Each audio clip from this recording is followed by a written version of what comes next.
Good morning, welcome to my YouTube channel guys. आप लोग कैसे हो? हम तो ठीक है।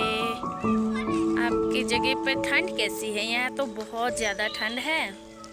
और ये रहा मेरा मछली का कुआं। यहाँ पे थोड़ा ही मछली है, डाले थे बहुत सारा पर मर गया सभी, अभी इतना नहीं है।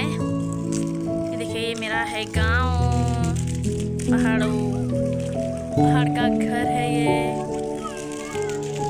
ये सब है। देखिए, प्लीज़ मेरे चैनल को सब्सक्राइब कर दीजिएगा। Like, comment, share and subscribe please